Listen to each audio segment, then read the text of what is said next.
discuss some indoor environmental quality myths. I think all of us have been hearing lots of different myths and different things that work and don't work.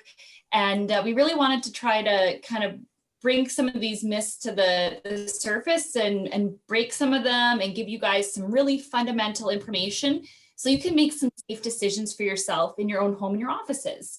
So, got a couple screens going here. So my name's Sandy Marone. I'm the Senior Client Manager at Pinchin, and I'm joined today by... I'm Joey Bellino. I'm the occupational hygienist, works under the umbrella of occupational health and safety at Pinchin in our Winnipeg office here. So I'd like to thank you all, as Sandy did, for the opportunity to co-present with Sandy. So I guess we'll have some time at the end, hopefully, for questions. Hopefully I don't go on. He's Italian. He does like to talk a bit, so I might keep him in. That's why, yeah, the video, you're going to see my hands a lot, I guess, so. And so I really like this slide because it kind of reminds us that indoor environmental quality is sometimes a really, really subjective concept and idea. In the office, I'm often cold, Joey's hot. I may not find your leftover curry for lunch as appealing as you like it. So this is a really hard subjective topic to even start to discuss. Joey, I mean, this is one of Joey's massive jobs. He gets called out all the time because indoor environmental quality is a huge concern in a lot of buildings.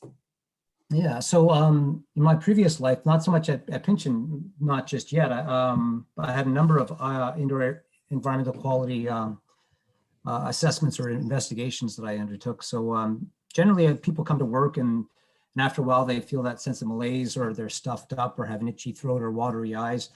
Most people come and think it's in their heads, but however, there are a number of reasons as to why they may feel this way at work. It may not just be that they don't want to work. So you want to sort of start by eliminating the obvious. You sort of put your detective hat on. Like I said, previous experiences come to mind, gasoline or diesel fuel smells, fresh grass cut in an office space, which seems kind of odd.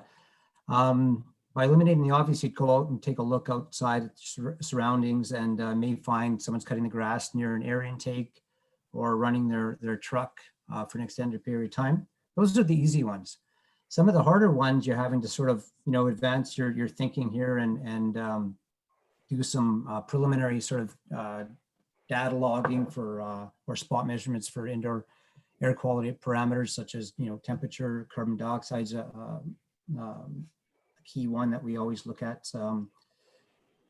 One particular situation that comes to mind that's kind of interesting is we had complaints of diesel odor in a chemical lab on a 5th floor of a building downtown. We did a number of different types of assessments for diesel particulates and extensive investigation throughout the building. Long story short, what happened was we found out that there was a bus loop located on the opposite side of the building next to an air intake. So that's where the odors were coming from. So just to sort of get back to what Sandy had mentioned, is that there's a number of different things that it could be, and they can be very real in the workplace. So yeah. For sure. So let's get right into it. We have seen all different kinds of myths pop up over the last year as we're all trying to navigate COVID safely and understand the air that we're breathing and how to stay safe. And so we wanted to, we have a poll that we're hoping you guys can participate in. We haven't mock run it yet, so hopefully it works. And if it doesn't, I'm not stressed out about it. So Laura, if you want to bring up the first poll question, this is us just wanting to understand where are you guys these days? Are you spending the majority of your time at home, in office, or in school, or are you in a combination like Joey? Joey's working at home, he's in the field, he's all over the place, right? So I'd love to kind of understand. We'll give you guys another 10 seconds here just to weigh in, because this will help guide our conversation as to giving you guys different things to think about where you are. So 3, 2, 1. So I can see the results. Can you guys see that? Joey, do you see the results? Yes, I can see it. As we suspect, a lot of people are working from home. So Great. so it's funny because we live in our homes and we don't give it much thought. You know, the air quality in our homes it is what it is. It's our home and it's our home. That's where we are most of the time. But having to work from home is for at least 8 hours a day may seem a little bit different. So you may want to consider doing your own sort of IAQ investigation or assessment in your own workspace. So I work in the basement, so sometimes I find that it's too cold or warm. Right now, I don't have my space heater on, but usually have it on my feet. You may have some issues with humidity or that sort of musty smell in the basement, which could be mold related. Not saying that my basement does, but situations like that, you want to sort of take advantage of the exhaust system that you have in your home, such as kitchen exhaust or bathrooms. If it's too humid, you may want to use a dehumidifier in your space. And of course, if there's a source of water, you want to eliminate that issue altogether.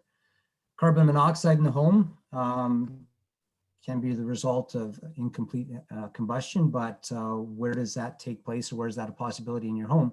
Household appliances, gas, water heaters, furnace, stove, fireplaces, space heaters, like I had mentioned before, something that you may use.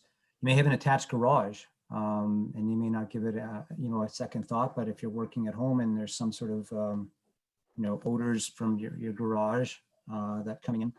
House cleaning. So Joey, quick question for us as we start to enter back into the workplace. So these are all great ideas for things to help us think about indoor air quality at home. Yeah. What are some things that I can look at when we eventually go back to work into the office? Good question, actually. Yeah. What I can be looking at. Yeah, no, certainly. So working in the office or in your school or your building, may want to go, when you go back, survey your space or your surroundings. How many supply or return air grills are in your space? Do you notice any constant odor or intermittent odors throughout the day? Water staining on ceiling tiles may be an indication of some sort of water intrusion or issues. Even the space around you. Obviously, pre-pandemic, people in your workplace, how many people are in your, like if you're, how many people are in your office space if you have workstations set up. Photocopiers or different types of equipment that are located in your workspace tend to give off heat and may influence the air that you're breathing too, like photocopiers, for example. So Good. Something to keep in mind when you go back. Yeah. Good. Okay, guys, we're ready for myth number 2. This was just us to kind of understand, and now we see that majority of us are all working at home, including us. But this was a big myth that we're coming across, is that people are wanting to understand what type of relative humidity. Is it high? Is it low? What should we be shooting for in our offices to help them make them as safe as possible? So the myth is, to support healthy building occupants, the humidity should be kept between 25% to 60% relative humidity. So if you think this is true, when humidity drops below 25%, the mucous membranes in our respiratory system could become more susceptible to contracting a virus. Or false. Lower relative humidity is optimal, as with less water vapor in the air, there's less opportunity for a virus to attach to something and kind of travel about. So true or false? Because we see people come and talk to us about this every day, trying to understand how to create safe places for us to come back to work right now. So I see I have 24 of the 36 votes and people are weighing in. So this is great. And it's pretty split right now, right? So this is great that we're talking about this and trying to understand, is it better to have high humidity or low humidity? So I'll give it another 5 seconds here. Now we have most everyone weighed in. So we will end the poll and I'll share the results. So guys, 67% of us said, let's keep it between 25 and 60%. And 33% of us said, keep the humidity low and then it can't travel out as much. And the reality is right now, guys, in Winnipeg, we have really dry, cold winters, and the humidity is very, very tough to keep it high. So we all face, especially in older buildings, really dry, low humidity. So Joey, can you tell us what the answer is?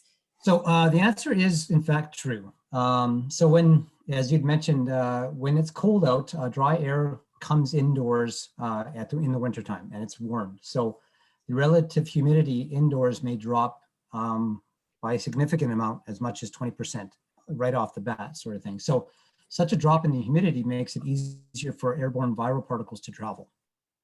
So when humidity levels drop below 25%, the cilia in the line that line the bodies, like whether it's in your nose and your lungs, do not function as well.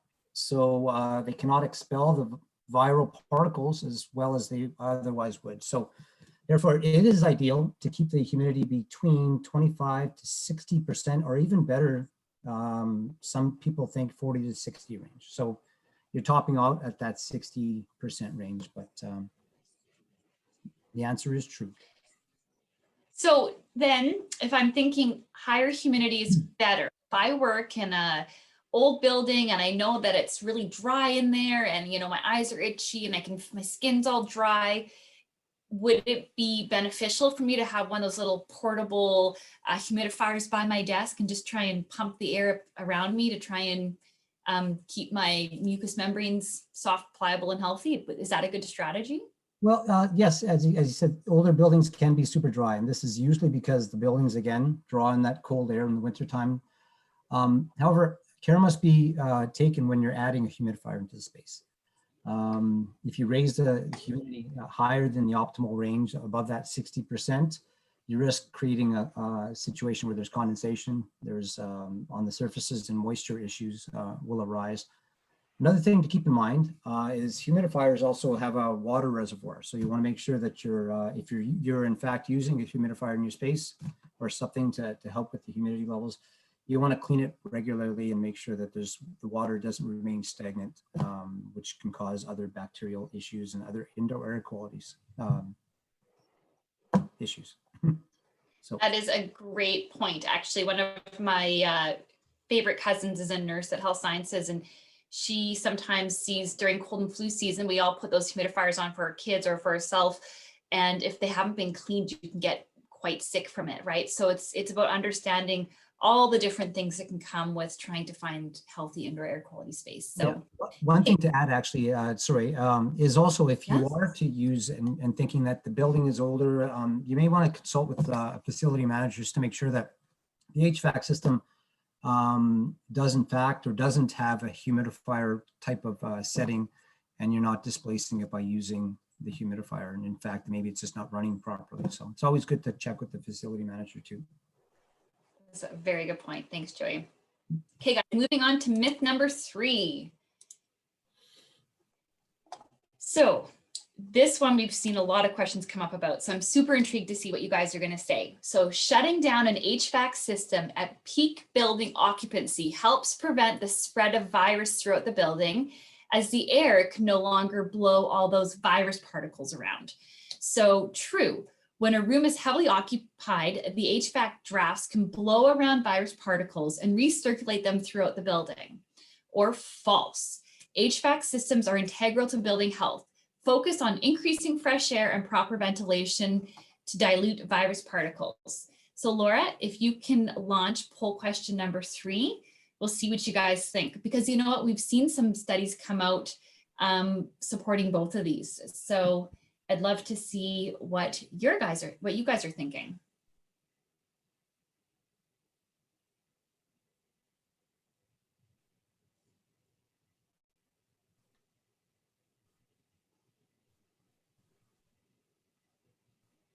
So people are weighing in here quite heavily, and we have stuff on both sides. I don't know if you guys remember kind of when COVID first came out, Joey, you probably remember seeing this article. There was a Chinese restaurant or a big banquet hall that people were sitting in, and one infected person ended up infecting, 15 other people sitting around them because of the HVAC draw, right? So I'm going to end the polling now, guys, and share our results. And then we'll discuss the myths and why both of them, kind of have relative merit, but what isn't true. So we had 14% say true, don't blow the virus particles around, shut down the HVAC occupancy, and 86% say false. Joey, what's the right answer here? So the right answer would be false. Shutting down or isolating the HVAC system. First off, to say, we always think the outside air is more contaminated than the inside air, so we want to protect ourselves. But in fact, we rely on our HVAC system to provide a service. So shutting down or isolating the HVAC system in an office building can cause issues with particulate overload. A typical HVAC system in an office building, it is different in other types of buildings like labs and stuff like that, but is primarily designed to use certain percentage of outdoor fresh air, and then it's mixed in with the recirculated air to supply a space. That recirculated air, again, also is run through a filtration system, so and provided to the space. At the same time, you're wanting to exhaust the air in that space and create that sort of balance. So if the HVAC system is isolated and there's no introduction of fresh air or exhaust air removed, the general ventilation or dilution, the whole concept of it is compromised. So stagnant air will result, and you may be relying on natural ventilation, possibly with whatever air is escaping through the building or an open window, but that's about it. So the HVAC systems. So yeah. I was just going to say, you know, so now we're seeing everybody put dividers up in between everyone's screens. Is that the right answer? Like, you know, just put dividers up everywhere, or? Yeah, well, the concept of the dividers, again, it's to create that separation, the minimum amount, the distance to 6 meters, not 6 meters, 3 meters, 6 feet, sorry. However, you have to be careful because the dividers, what can happen is they create that separation, obviously, between the people, but they may support the social distancing, like I said, but we must also be careful that they don't disrupt the airflow in that space. So depending on how high the dividers are, you need to supply equal amounts of air and exhaust to that space. So the dividers in the way sometimes, again, depending on the setting, and an office conference room, not so much, but in a lab for sure, it would disrupt the airflow. So it's, Joey and I could talk about this for hours because I have a mechanical background. Mm-hmm. So we'll just consult a professional when you're going to be mucking around with airflows, guys, because there's lots of myths out there and you can really screw it up if you block air off for people and stuff. So talk to somebody that knows what they're doing, because Joey and I we talked about this for hours, actually. Okay, myth number 4, sorry. This is a big one because I like to feel comfortable in my space. If the temperature in an occupied space is correct, the HVAC system is an optimal setting. True, comfort is the #1 complaint a facility managers face, which is true. If the temperature is working, don't mess with the settings. Or false, many HVAC systems are temperature driven, not CO2 driven. High CO2 readings means there is not enough fresh air flushing a space out. So Laura, can you throw up our polling question for question 4? I know, as I said, I have a mechanical background, I did that for a decade, and we saw this a lot in banks or any type of office setting. You'd have everybody have a different opinion on space. And so I know that this is the #1 complaint that facility managers often face, is comfort, right? So it's comfort is king often. So we have almost everyone weighed in. So we'll just give another 10 seconds here, and then we'll let Joey tell us his thoughts on that. Okay, Joey, so let's just share the results here really quick. So 12% of you said comfort is king, don't mess with the settings, which a lot of people would agree with you with. And 88% of you said that many HVAC systems are not CO2 driven. So Joey, dispel this myth. What is the right answer? So the answer we're looking for is in fact false. So there's a number of standards that talk about thermal comfort, and it relies on a number of different parameters other than just the temperature.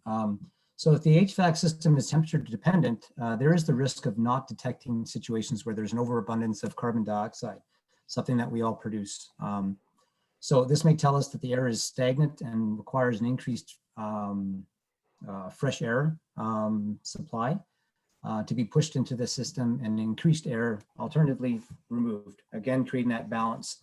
High carbon dioxide can lead to that sleepiness feeling that we feel in the afternoons in our meetings. We're not feeling it today because we're all sort of separated, but typically carbon dioxide should be about 700 parts per million higher than outside. So your typical outside CO2 readings would be 350. So Health Canada guidelines talks about between 800 and 1,000 parts per million.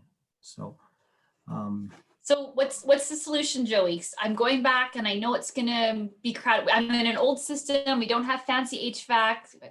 Like, can I buy a CO2 sensor so that it starts flushing out with fresh air when there's too much CO2 and crowded, people crowding a space? Or what's the answer?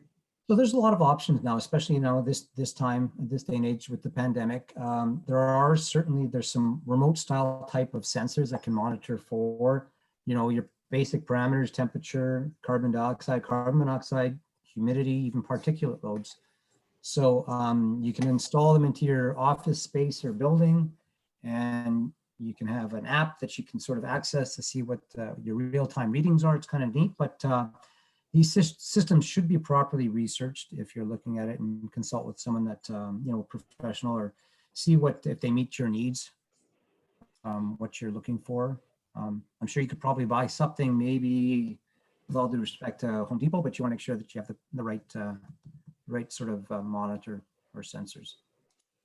Good stuff. So Joey, this is the last myth that we're going to bust, because we only have 5 minutes, or we do have 10 minutes left. So maybe we can get to all of them here. So okay. UV lighting is proving to be the best solution to kill a virus. True. Science doesn't lie. UV lighting is awesome. Install it everywhere. False. UV lighting's effectiveness in killing a virus highly depends on the intensity and the contact time with air surface it is cleaning. So Laura, if you can throw up the poll there real quick for question number 5. And I don't know if you guys have been seeing it. I'm noticing UV lighting being installed everywhere. It's kind of neat. It's, I saw it as I'm walking into a building the other day. I'm seeing it hang over different workspaces. It's definitely starting to become a more prominent solution out there. Okay, so I'll end the poll here, share the results. You guys, everyone nailed this one. This one really isn't a myth. So Joey. Well, you're all wrong. No, you're right. Yeah, certainly. The system's been around for quite some time. The UV light will work to, again, sterilize that air that circulates within the system. There's ways of increasing that effectiveness by the reflective surface sections of the ductwork, but the UV light is maximized in all directions. In the air handling unit, it does claim to kill harmful molds, bacterial microorganisms that may accumulate on the heating or cooling coils within the system. The issues with the effectiveness are related to the contact time with the air as it passes through in the HVAC system. As the air flows at a high rate, high CFM, you would need sufficient enough, or ensure that the UV rays have contact time in order to sterilize that air that's passing through. If not, then the air simply passes through without being sanitized, so to speak. So it sounds like the problem then, Joey, what I'm hearing you say is that the air isn't getting enough contact time with the virus to kill it. But what if I use a lot of UV lighting, like tons of it? Is that the solution? Okay, so you have to be careful with that, because the other issues that you may come across with the use of UV lighting is creation of ozone, which is in itself a respiratory irritant as well. So you have to be sure of what wavelength you're using without getting too scientific. Anything shorter than 240 nanometers breaks down oxygen molecules that are in the air, and they produce ozone. So you have to be in that proper wavelength that you're using. Anything over 240 breaks down that ozone and reduces that issue. But it's important to have the system properly installed and maintained and monitored to make sure that it's doing what it's Sounds doing. like people If interested in UV, you should talk to a professional, talk to somebody, do your research. Too much or too little can be dangerous. So Joey, I'm going to skip the next poll question. Sure. Because this one's kind of a no-brainer that, new buildings can be susceptible to indoor environmental quality issues too. Often we find people don't think that. And we're going to spend our last 2-3 minutes here just talking about high-level technologies that are changing indoor environmental quality today. So it's kind of a really exciting time in our field because more than ever, people are researching, investing, and making new solutions that are working. So we're seeing people come out with real-time air monitoring. They're able to install battery sensors that give real-time feedback and that can monitor CO2, relative humidity, temperature, water levels, all kinds of neat things, and come back real time. So now building owners are able to see issues before they become problems. And so that's been a really neat change in our field lately. That's been neat to watch grow as it becomes more and more cheap and cost effective.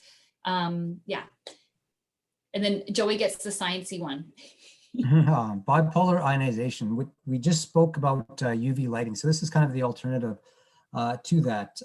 It's been around for a long time, but the older systems, the pre-pandemic type of systems created some issues, again, with ozone creation. So a bipolar ionization system creates positive and negative ions, which cluster around harmful viruses, molds, and bacteria. And what it does is that it bombards those little tiny particulates, and it renders them pretty much harmless.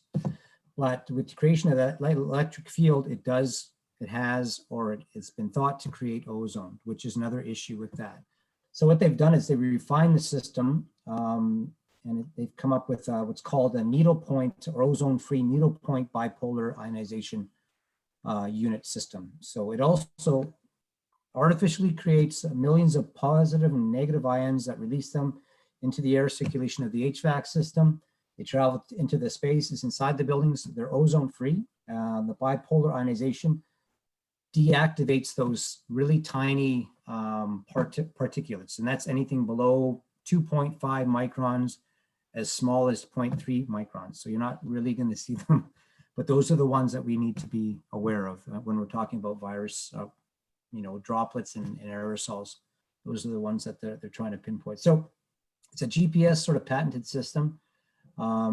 It should not be associated, again, with the older ozone producing corona discharge ionization system. When we're asked, and we have been asked to test these systems, we don't necessarily, we're not out to promote a particular type of system, but what we're mainly being asked is it working properly? Is it removing those tiny particulates that they're sort of aimed towards removing? So what we would suggest in a situation like that is that we'd run this, our monitoring system when the ionization system itself was turned off, and we'd monitor for the particulates and the concentration of those really tiny particulates. And then we'd run the same sort of monitoring when the system was on. And then we would compare the results to see where they're at. So that's kind of where the new type of, bipolar ionization system's at. So. Perfect. And in saying that, we're 1 minute over, which is very good for us because we like to chat. So. That's how it goes.